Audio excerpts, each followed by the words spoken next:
kulankan oo looga doodayay astaynta sohdimaha degmooyinka Puntland ayaa ka qabsamay magaalada Garowe waxaana ka qayb galay mas'uuliyiinta wasaaradda arrimaha gudaha gudoomiyaasha degmooyinka Puntland intii dooddu socotay waxaa la soo bandhigay sohdimaha degmooyinka Puntland ansixinta xayndaabka sargooyooyinka astaynta sohdimaha degmooyinka Puntland ayaa ku soo aadaysa xilli dhawaan la filayay in ay doorasho ka dhacdo Puntland sida qorshuhu yahay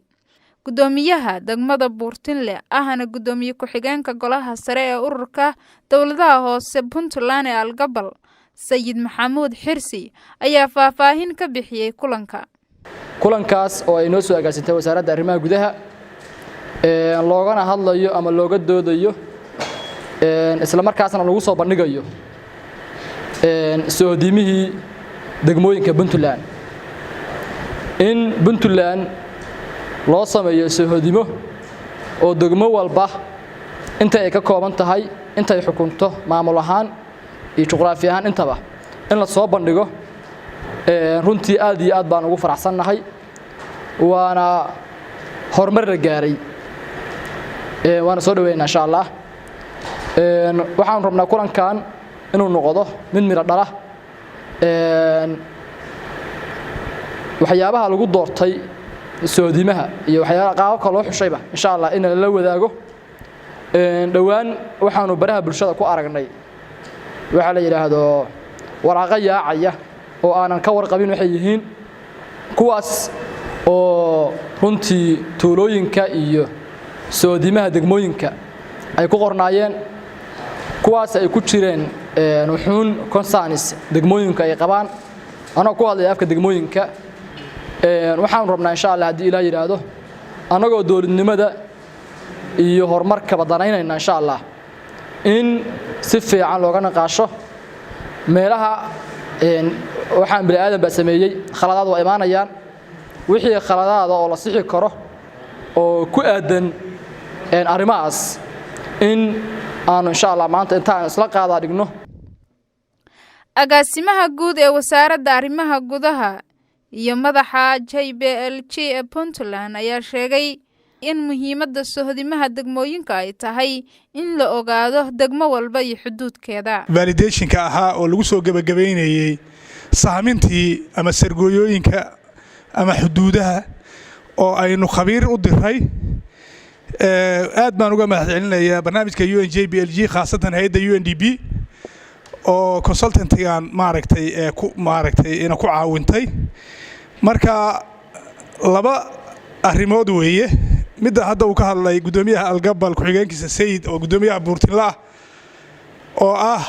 warqadaha iyo barnaamijka sohdimaha iyo tuulooyinka iyo wixii wasaaradda arrimaha gudaha gacanteeda ku jiray oo hadda la rabo wixii saxana inay saxan yihiin wixii wax si ka yihiin error u ku jirana in la saxo programkaas program khabiirku shaqo ku leeyahay maahan waa mid wasaaradda arrimaha gudaha iyo degmooyinka u yaala iyo sidaan hore isula wadaagnay oo idinka laftigiina xuduudihiina u soo gudbiseen laakiin midkaan waxa weeye criteria-da iyo framework-ga degmooyinka Puntland oo qaybina dawladda hore Soomaaliya jirtay qaybna gadaal laga aasaasay darajooyinka ay yihiin siyaabaha